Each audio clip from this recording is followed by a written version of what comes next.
إن الحمد لله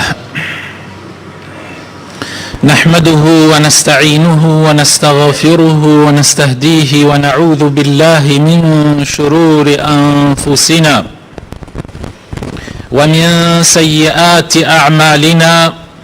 من يهده الله فلا مضل له ومن يضلل فلا هادي له، وأشهد أن لا إله إلا الله وحده لا شريك له، وأشهد أن محمدا عبده ورسوله. يا أيها الذين آمنوا اتقوا الله حق تقاته ولا تموتن إلا وأنتم مسلمون. أما بعد، فإن أصدق الكلام كتاب الله، وخير الهدي هدي محمد صلى الله عليه وسلم، وشر الأمور محدثاتها، وكل محدثة بدعة، وكل بدعة ضلالة، وكل ضلالة في النار. برایانی خۆشەویستم، خوشکانی بەڕێز، سلامی خوا لە هەموو لایەکتان بێ. داواکارم لە خوای پەروەردگار بۆ خاتر ناوە جوانەکانی خۆی بارانی ڕەحمەتمان بۆ ببارێنێ، وڵاتمان لە تینوێتی دەربکا و خوای پەروەردگار خێر و بەرەکەتی خۆی بڕژێنێ بەسەر خاک و نیشتیمانمانە. خۆشەویستەکانم، پێغەمبەری ئازیز و خۆشەویستم و خۆشەویستی هەمووتان لە فەرمایشتێکە کە ئیمامی مسلم لە ژمارە 5162 بە سەنەدی خۆی ئەیگەڕێتەوە لە مستەوردی قەڕقەڕەشی کە ئەصحابەی پێغەمبەر بووە صلی الله عليه وسلم. خوای گەورە لە ئەویش ڕازی بێ، ئەفەرمێ لە مەجلیسێکە دانیشتو بوو کە عەمری کوڕی عاسی سەحابەی پێغەمبەری تیا بوو، کە عەمر زۆربەی جار کاربەدەست بووە لە وڵاتی ئیسلامە. فەرمووی گوێم لە پێغەمبەر بوو صلی الله عليه وسلم،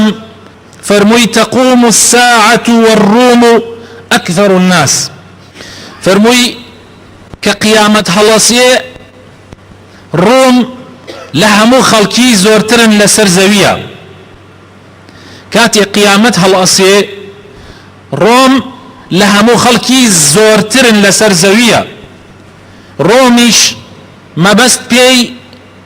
ئەوانن کە لە وڵاتانی ڕۆژئاوا ئەژین و شوێنی زیاتر شوێنی دیانەتی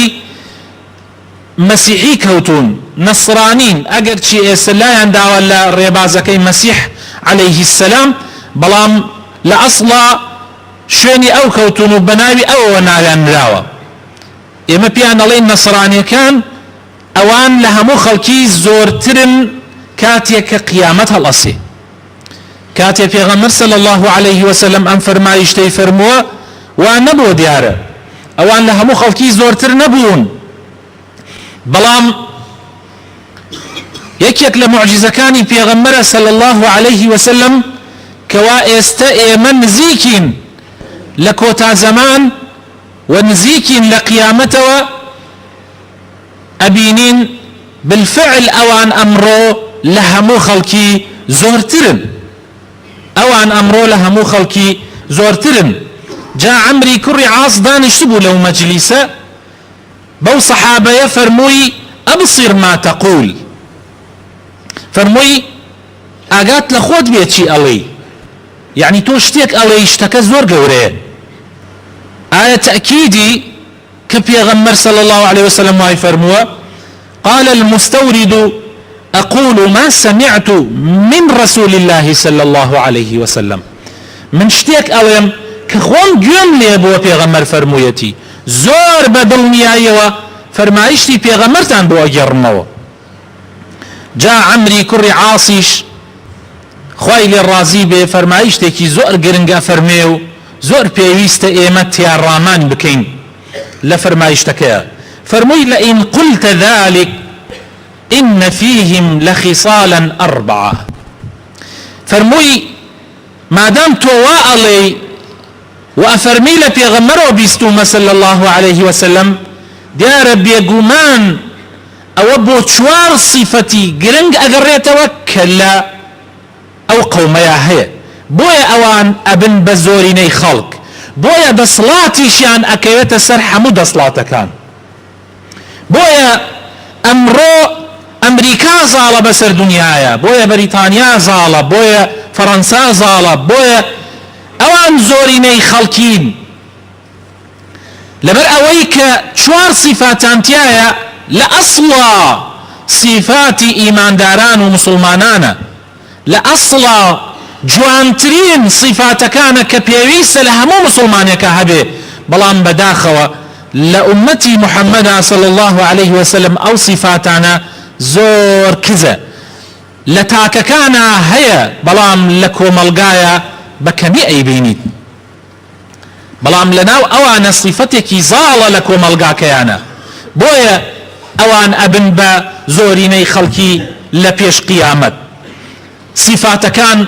دانا دانا أي جميري وأفرمي يك إنهم لأحلم الناس عند الفتنة أي إنهم لا ينفعلون حتى لو كانت الدنيا مشتعلة من حولهم. قوم يكن زور خراقروا بصبر لكاتي فتنة وآجاوية هلاتشن لكاتيك كتوشي مصيبتك ببي دنيا توشي آجاوية ببي أوان هلاتشن وزور خوغرن وآرامگرن اگر همو دنیا بدوريانا بسوتي اوان خوغرن خويان اگرن وبير اكنوا وعقل بكار دينن نك عاطفو صوص زور مهمة اما برا برزا كانم ايمي مسلمان زور بيوي سوابين خوي قول القرآن او اندأ فرمي لكوتاي او آياتاني بيمان راقيني أفرمي إن في ذلك لآيات لأولي الألباب لقوم يعقلون لقوم يتفكرون أم آياتان من بو كدا أبيزين بو خاون عقلكان بو أوانيك كبير أكنوا بو أوانيك تيا فكرن بو أوانيك رامين لشتكان أما صفتي إيمية بلام لإيمية بتايبت لكم القامة لجماعة كان ما نزور كما والزور بي جاريش اما بصوص بعاطفة حكمكين وهنقاو امين نك بعقل بويتي اكوين زور بي جار عاطفة وصوص من ظالة بسر عقل وجير مانا كاتي امانة كار بكاريك بكين زياتر بصوص ايكين بحماسة ايكين بلام عقل بكار نايرين سرنجامي ام كارمانا شي ابي امام قينة كوي او بكارنا رين بويا تيأكوين بويا زور بي جار تيأكوين جاء والزور قرنجة اما صفتي كما كلا اوانا هي صفتي دهم كعمري كري عاص خويل الرازيبي باسيكا كلا روما هي وواي كردو اوان ببن بزوريني خلقي واسرعهم إفاقة بعد مصيبة أي ينهضون بسرعة من أي كارثة تصيبهم بينما باقي الشعوب تأخذ وقتا طويلا. يعني زو قوم يكن زو هل أسنى ولا باش شكست زو هل أسنى ولا باش هر شكستي كتوشيان أبي هر شكستي كتوشيان أبي يكسر هل أسنى نوك بخون نوك تيابتشن نوك وين بروخي دي أما أبي لإيمان دارانا زياتر هبي أبي لمسلمانانا زياتر هبي أبي مسلمانان أو كسانة بن كنابي وريان بروخي چوكا تو باورد بقيامته هر كاريك أنجام يدي لبيناوي خوايا أيكي بتماي پاداشتي قيامتي بۆیە ئەگەر شکستیشت هێنا نابێ بڕۆخێ، نابێ ورد بڕۆخێ، نابێ ئیتر وات پێ بێ نەتوانی هەڵسیتەوە. بەڵام بەداخەوە مسلمانان زۆر درەنگ هەڵەسنەوە، زوورەیان ئەڕۆخێ، ئەوان لە پێشی ئێمەون، لەبەر ئەوەی زوو هەڵەسنەوە زوو فریای خۆیان ئەکەون، نایەڵن شکستەکان ئەژنۆیان بشکێنێ، نایەڵن شکستەکان تەفریقە و دووبەرەکی لە نێوانیانە بناتەوە، لە دوای شکستەکان بیر لەوە ئەکەنەوە کە چۆن ئەو شکستە پێینە بکەن و هەڵسنەوە، نەوەک بەر ببینە یەکتری و ئەم با لە ئەو با لە ئەم ئەو بشکێنێتەوە ئەو بشکێنێتەوە. صفاتی سێیەم خۆشەویستەکانم وأوشكهم كرة بعد فرة، أي إنهم يبادرون خصومهم بالهجوم السريع بعد أي هزيمة تلحق بهم. همو مرۆڤێک و هەموو کۆمەڵێک لەسەر زەویە تووشی شکست دێ، بەڵام ئیمانداری ڕاستەقینە ئەو ئیماندارەیە کە ئەگەر دۆڕاش زوو هەوڵ ئەدا خۆی ئەگرێتەوە هێڕش ئەباتەوە بۆ دوژمن. صفاتی ئەوان و ڕۆمەکان ئاوایە، یەکێکی تر لە صفاتەکانیان کەوای کردووە ئەوان زاڵ ببن زۆر ببن، ئەو صفاتەکانیانە ئەوشەکوهم کەڕە بعد فەڕە. کەڕە یعنی دووبارە بوونەوە، دووبارە هاتنەوە، بعد فەڕە لە دوای هەڵهاتن و ڕاکردن. ئەوان لە هەموو خەڵکی زووتر فریای خۆیان ئەکەون، زووتر هەڵ ئەسنەوە سەر پێی خۆیان، بەڵام لە ڕاستیە ئەوە ئەبێ صفاتی ئێمە بێ. چوارەم لە صفاتەکانی ئەوان وخيرهم لمسكين ويتيم وضعيف، أي إنهم أكثر الناس تبرعا لحاجات الضعفاء. زۆر بەبەزەین قەومێکن، زۆر بەبەزەین بەرامبەر بە هەژار، بەرامبەر بە کەمدەست، زۆر بەبەزەین بەرامبەر بە بێباوکان، زۆر بەبەزەین بەرامبەر بە لاواز و کەم ئەندامەکان و پیر و پەکەوتوەکان. ئەم صیفەتە برا بەڕێزەکانم صیفەتی پێغەمبەرەکان بووە، صیفەتی هەموو ئیمانداران بووە. هەر کەسێ بەزەیی هەبێ خوا بەزەیی پیادێتەوە. الراحمون يرحمهم الله أو يرحمهم الرحمن. بەبەزەیەکان خوای گەورە بەزەیی پیادە دێتەوە. بۆیە زۆربەی جار ئەهلی ئیمان بەخشیندن جگە لە زەکات، بەخشیندن بەرامبەر بە فەقیر و هەژاران. بەڵام ئایا ئەو صیفەتە لە ئەمڕۆی مسلمانانە چەند هەیە؟ چەند هەیە؟ سەرژمێریە کراوە، ئێستا هەمووتان تووشی سەرسوڕمان و مفاجەئە ئەکا. سەرژمێریە کراوە تەبەڕوعات و بەخشینی ئێمە لە چاو بەخشینی ئەوروپا و ئەمریکا. ملاحەزە بکەن، بەخشینی ئێمەی ئومەتی ئیسلام لە بەرامبەر بەخشینی ئەوروپا و ئەمریکا چەند بێ باشە؟ لە 105 ئێمە لە چاو ئەوان،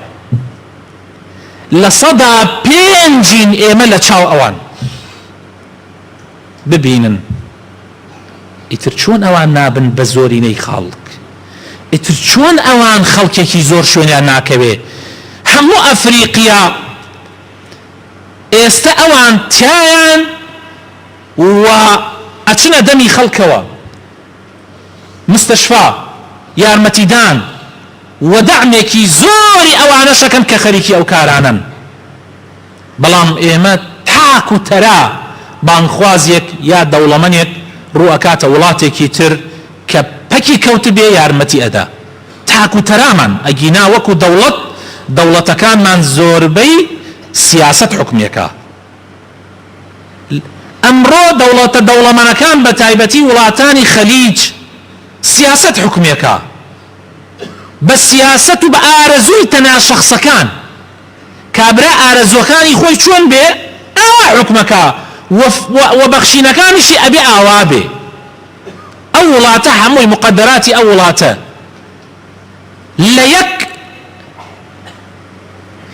ليك عقدا كلقل أمريكايا أي بسي سعودية 110 مليار دولار 110 مليار دولار عقديك أكاب بوت سندني تشك خوشتان أزانن تشكي ولاتاني إسلام لأخيرا تشي بسرده تشكي صدام ماندي تشكي حافظ أسد وبشار أسدي كل مان بيني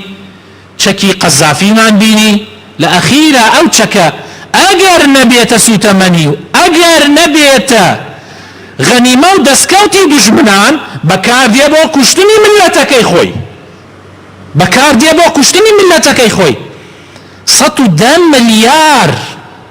ميزانيي شوينك وكو كردستان بأو بري دزي وقندري وحموش تكاني كردستان وكأكرا 10 ساڵ 11 ساڵ میزانەی خۆمانە بۆ ساڵەکان ئەو ساڵانەی کە 2011 و 2012 چۆن ئیتر ئەخوریا لە هەموو لایەکەوە ئێمە میزانیەکەمان 11 ملیار دۆلار ساڵانە دەی لە یەک عەقدا لەگەڵ ترامپە بە یەک سەردان 110 ملیار چەک ئەکڕێ على ئەساس ئیتر ئەوە بەناو چەکۆیە ئایا چەک خۆ ئەگەر حتا چەکیش بێ 110 ملیار ئەبێ سعودی عەرزی سعودیەکەشی بێتە چەک ئیتر بیری لێ بکەنەوە طبعا ئەمە نەک بەس سعودیە طبعا قەتەریش وایە ئێستا ئەو هەموو کێشەی لە بینی قەتەر و لە بینی سعودیە و ئیمارات ومانە بۆ نێراوەتەوە بۆەوەی ئەم چەک بسێنێ ئەو چەک بسێنێ ئەم چەک بسێنێ ئەو چەک بسێنێ لە ئاخیریشا چەکەکە ئەبێتە دەستکەوتی ئەوان یا ئەسووتێنرێ یان بەکاری دێنن بۆ سەرکوتکردنی ملەتەکەی خۆیان سیرکەن بەڵام ئەوان زۆر جار ئەبەخشن بە تایبەتی ملەتیان زۆر بەبەزین بەرامبەر بە هەژاران بەرامبەر بە بێباوکان بەرامبەر بە کەم ئەندامان بەڵام لە وڵاتانی ئێمە کەمترین ئاور لەو چینانە ئەدرێتەوە کەمترین ئاور یعنی 30,000 دینار ئەدرێ بە یەتیم یان پارەیەکی کەم ئەدرێ بە کەم ئەندامان ئەویش جاری وایە دەمانگ ئەو پارەیە نادرێ ئەوە فەقیر و هەژار لەسەر ئەو جەعدە سواڵە کارچی بەسەر هادێ بەسەر هادێ و یعنی ئاوا وڵاتانی ئیسلام ئاوایە بەڵام لە وڵاتانی ئەوان ئەگەر هەر کەسێ و هەر عایلێ یەک کەم ئەندامی بێ ئەیتر ئەکەوێتە ئیسراحەتەوە چونکە هەموو عایلەکە ئیتر بەسەر ئەوە ئەژی ئەوەنە یارمەتی ئەدرێ سیرکن برا بەڕێزەکان ئەبێ ئاگامان لە خۆمان بێ کە ئێمە لە چیا ئەژێین و ئەو سیفاتانەی ئێمە کێ بردوێتی کە خۆی حەقە هی ئێمە بێ و تەماشاکەن چەندین ئاەت لە قورئانە و چەندین حەدیثی پێغەمبەر صلی الله علیه وسلم لەسەر ئەم بوارە هاتووە بەڵام بەداخەوە مێژوونووسێکی کورد ئەیگەڕێتەوە ئەڵێ لە زمانی سەدام حوسەینە لە ساڵەکانی هەشتاکان سەدام ناردی بە شوێن ئەوانەی کە زانان لە بواری مێژوونووسیە لە بواری تاریخە ئەڵێ ئێمەش ڕۆیشتین منیش ڕۆیشتم ئەڵێ بان کرابووم یعنی ئەمیش بان کرابوو ئەڵێ لە هۆڵەکەی سەدامە دانیشتو بووین سەدام پرسیارێکی لێ کردین وتی من بۆ ئەوە ئێوەم کۆ کردوێتەوە تا پرسیارێکتان لێ بکەم زانم ڕەئی ئێوە چییە حکومەتەکان بۆ ئەڕۆخێن حکومەتەکان بۆ ئەڕۆخێن دەسڵاتەکان بۆ ئەفەوتێن یا جەماعەتە یەکێک قسەیەکی کرد یەکێ وتی لەبەر ئەوە ئەڕۆخێن خیانەت ها لە ناو ریزی با بڵێن هێزەکانیانە یەکێ وتی لەبەر ئەوە ئەڕۆخێن قووەتەکەی بەرامبەر بەهێزترە یەکی هەرێکی شتێکی وت ئەڵێ سرە گەیشتە من ڕووی کردە من و زانیشی کوردم ئەڵێ زۆر بە وردی گوێی لێ ئەگرتم ئەڵێ وتم قوربان مەسئلەکە من بە یەک نمونە جواب دەدەمەوە وتی فەرموو ئەڵێ زۆر بە وردی گوێی لێ ئەگرتم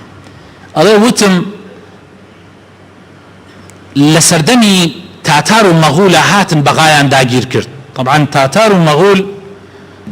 جێشێکی زۆر هین بوون هات دەوڵەتی ئیسلامیان داگیر کرد بەغاش پایتەختی هەموو ئەم دەوڵەتانەی کە ئێستا 50 ئەوەنە دەوڵەتە یەک پایتەختی هەبوو کە پێی وترا بەغا هاتن داگیریان کرد یان وڵاتەکان داگیر کرد هەر هەمووی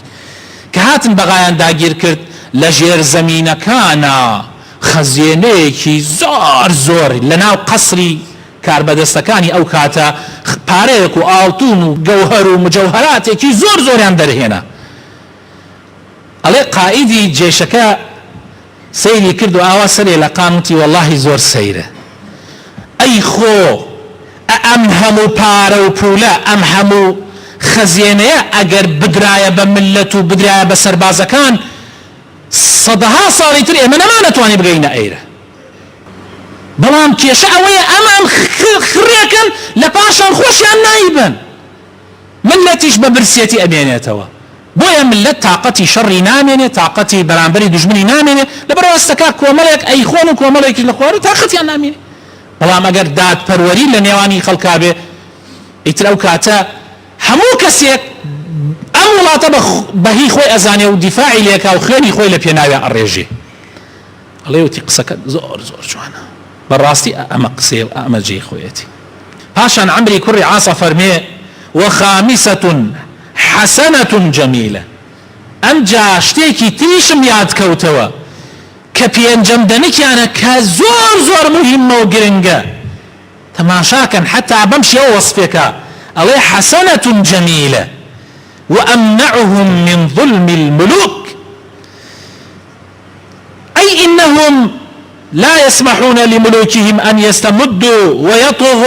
ويطغوا بل يواجهونهم ويمنعونهم من أن يظلموا شعوبهم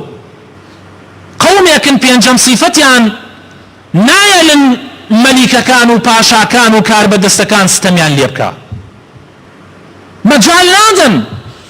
کاربەدەست بە کەیفی خۆی بکوش ببڕبێ مەجال نادرێ هەموو وڵات داگیرکان و خەڵکی تریش هەموو چۆسا بێتەوە مەلیک خاوەنی هەموو ئەرزە و هەموو خەڵکەکەیەتی بکوش ببڕ خۆیەتی ڕئیس وایە لە وڵاتانی ئێمە ئەگەر ڕئیس شتێکی بەسەرا بێیان بکرێتە حاڵەتێکە هەموو عالەمە نیە چونکە ئەوەنە تەقدیسی پێدراوە سوژدەی بۆ ئەبەن ملی بۆ کەچەکەن خوانەکەن بە قوربانی إذا قال صدام قال العراق ئەگەر سەدام وتی عێراق وتی ئەم ملەتە بۆیە هەر شایستەی ئەوەیە ژێر دەسەبی چی پێ نەکرد سەدام بەڵام هەر ئەو إذا قال صدام قال العراق باش لەوانەیە ئێستا ئێوە بڵێن ئەخرە و زاڵمە دەسڵاتی هەیە قوتي هي أي باشا براكم يعني أو كابرايك نفرة أجر أو خلقة نبن بحماية ونبن بياو كوجي أو نبن بجماعتي أو نبن بماساوتي أو نبن بوزير وبدكسر دس دايري أو إخوانيك نفرة شيء كهمو ما نكوجي بلام إيه ما خوان أبين بكلكي أو خوان أبين واكين قومك خواني بياتشو سينوا لەبەر ئەوە برا بەڕێزەکان لە وڵاتانی ئێمە کاربەدەستان هەموو شتەکان ئەگرنە دەست بەڵام لە وڵاتانی ئەوان وانە وڵاتانی ئەوان کاربەدەست مۆزەفێکە تەنیا پاسکیلێک سواری پاسکیلەکە بێ و ئەبێ بڕاتەوە پاسکیلیش هەنێکیان ئیسا بینیتانە ڕئیس وزەرای هۆڵەندا تەنیا پاسکیلێکی بە تەنیا ئەگەر ڕێتەوە بۆ ماڵەکەی خۆی وە پاسکیل دێت بۆ دەوام مۆزەفێکە وەکو من و تۆ مۆزەفە بۆیە ناتوانێ هەموو مخدراتی هەموو واریداتی هەموو قوتی ئەو ملەتە بخوا لەبەر ئەوە خۆشەویستەکانم زۆر گرنگە ئەم سیفاتانە لە ئێمەی موسڵمانە هەبێت یعنی ئەسڵەن برا بەڕێزەکانم پێویستە تۆ هەموو جارێ بە زاڵم و بەستەمکار نەڵێ ئامین ئەو هەرچی بڵێ هەر لەبەر خۆی ئەو کار بەدەستە هەموو شتێک ئەو بیلێت و بڵێ و خۆی لێبێ بە حەق دوایی تۆ گوناحباری لەوەی ئەو گومڕابێ و سەری لێ بشێوێ تۆ تاوانەکەی ئەو هەڵەگری چونکە تۆ وات کرد ئەو ببێ هەموو شتێ بێژێ تۆ هەر بێژی بڵێ حەلاقەکەی سەدام سەرتاشەکەی لە شوێنێکە بۆمانە گێڕێتەوە ئەڵێ هەر کەسێ ئەهات بۆ لای سەدام هەمووی هەر وەسف و سەنای سەدامیە کرد سەدام پرسیاری لێ ئەکردن ئەیوت باشە ئێوە بە تەسەووری ئێوە چی ڕوئەدا ئەم هەڕەشانەی ئەمریکا و بەریتانیا و دەوڵەتەکانی تر جدي أبي يعني حر راسي وأبيت هرشكان أن أهين نجي أبي تميان نا نقربان نشتي ونابي أيوت أي أجر كاورد يعني جي أيوت أجر هاورد يعني جي أم لا تهمي خوي لا تكشت لبينا ويتوه خوشيان أيان زاني كأمد دروكن إيه قينات بو دروكي بو وعلي بو يعني واكي أيش زياتر قمرابو بي أوي نقبتيك زور جار إيما دفاع كين لظالم حرشي بك جا خوي تعالى لسورتي جوي لي بقرن لسورتي هود قرآنك بكنا ودوائي نيوجك لآياتي سطوي سيانزا خوي تعالى أفرمي ولا تركنوا إلى الذين ظلموا فتمسكم النار أفرمي ميل مدن بظالمان مجاملان مكن وكل تفسيرك يا هاتوا مجاملان مكن سيان بو ملكينا هرشي اوان بلين ايوه راسكن دعائي ايوش عاقل جانمتان سوتيني ان فرعون وهامان وجنودهما كانوا خاطئين فرعون بستن يا اخوي هلانية بلكو وزيرة كاني هلان سوباكي وجندية كاني شي هلان چونك اوان خلقيان بو او چاوسانوا أمي يعني لا أوروبا أوانية لا أوروبا أوانية لولا تاني روج أوانية بلكو توني بلير كسر سركوتو ترين رئيس وزراي بريطانيا بو ببي أويك دائما زور سركوتو بوا وچنجاريكيش رئيس وزراء بوا دوباره انتخابيان كردوتوا استا محكمة أكري دراوة دادقا أزانن لبرچي لبر اونا كبريطانيا يسر نخص نيبر دا بيشوا نا بس لبر اوي كملتكي خلطان رابورتيكي درويني هل بس داي بيانوتي عراق اسلحة عراق خريكي اسلحة تشيا وتشيا إيسا دركوت كعراقي شي نبو دروبو إيسا محاسبة يكن تو چون درود للمانا كرد تو چون فيالود للمان كرد تو چون جندي ايما سربازي ايما برد لوي داد بكوش ايما ليت قبول ناكين ابي بدري بدادقا سيكن برابر رزقان ايتر او ملتا چون جيرا كوي او ملتا ايتر چون بانا كوي ايتر چون سرنا كوي داوا كرم خواهي قرب خاطرنا وجوانا كان يخوي الرحمن بيبكا هدايت من بدا ايمان من سلامتك يا ربي خويا لو كسانه بين كحردم حق بيج ابين يا ربي لو كسانه بين كحردم بال بشتي مظلومان ابين يا ربي خويا بو خاطرنا وجوانا كان يخود لو انا ما نجري لا ابينا ولا الربازكي تو الربازكي بيغمركات يا ربي خويا اصلاحي حال من بكي كردستان من محفوظ كي لهمو بلا مصيبتك لهمو فتنه واجاويك يا ربي خويا بو خاطرنا وجوانا كان يخود بو خاطر اسمي عظم يخوت يا رب العالمين رحم با مردو كان من بكي شفاي نخوشكان من بدي